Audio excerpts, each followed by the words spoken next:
a very funny thing that's been going on social media that I don't think will happen. And in fairness, I listened to like a 15-minute update that he did on his podcast. But the name of Josh Innes floating around 97.5 the Fanatic is the kind of chaos that I live for in the Radio Wars mentality. King Alfred's U.S. descendant says Philly radio needs someone like Innes who isn't a 4-for-4 apologist and will engage with a bias. WIP succeeds with 97 castoffs like DeCamera. We'll talk about that in a second. Fuck it. We'll go Radio Wars here for a second. So there's been a thing, if you follow any of the Philly sports radio talk in this city, there's been this like, I wouldn't even call it a shadow campaign. I think it's a mostly like tongue-in-cheek thing. Listen, I think that the guy would be interested in the job if it were to come available. Well, it is available. If it were presented to him, I think that Josh Innes would like to be back on Philly radio. I think he'd like to have gainful employment in a market where he did find success, although it was kind of like a supernova thing, right? A supernova burns really bright and it flames out. And if you were around for when Innes made his debut, I mean, you have to go back a while. Missinelli was dominating in the afternoons for 97.5. I think that around that time, Macnow was doing the afternoons on WIP. Was it Macnow and Gargano, maybe? It's definitely Macnow in the afternoons. And Missinelli was just cleaning up. And then WIP hired this new program director, Andy Bloom, who, if you've looked at recent updates, yikes. He came in, he brought in Josh Innes. Innes was like, in a sense, in the mold of like Shock Jock, but I thought he did an entertaining show.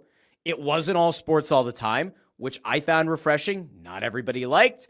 He eventually, he partners with Tony Bruno. Bruno is an institution in Philly. This is prior to like Bruno really becoming very opinionated on social media about politics.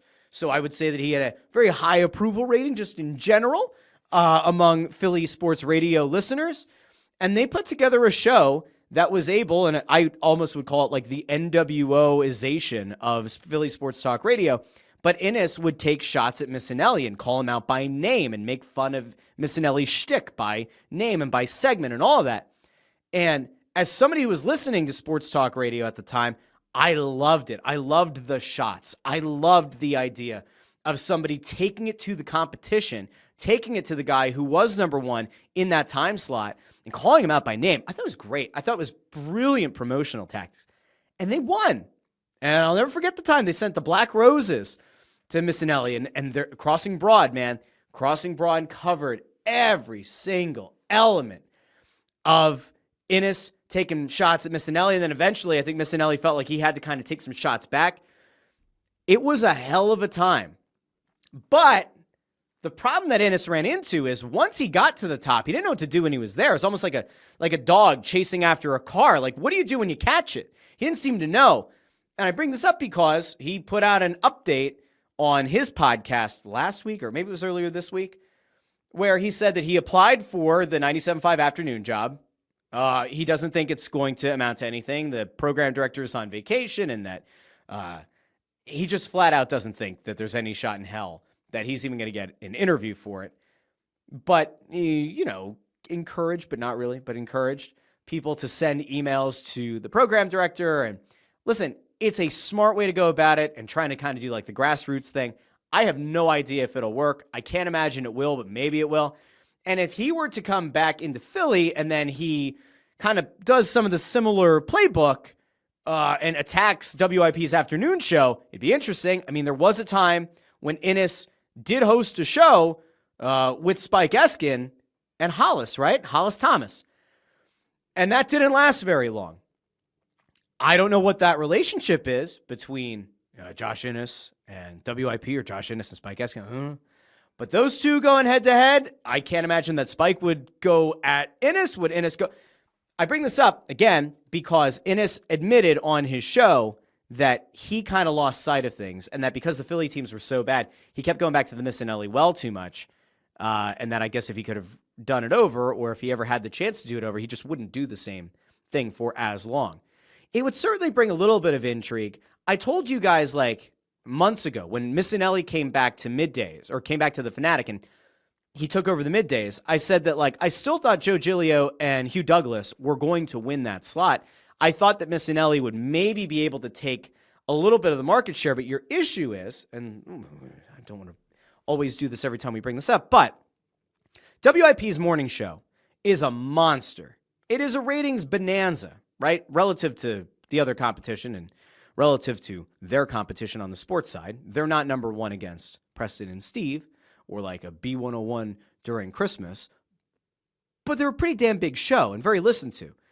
So the lead-in from that show to the midday is going to be gigantic.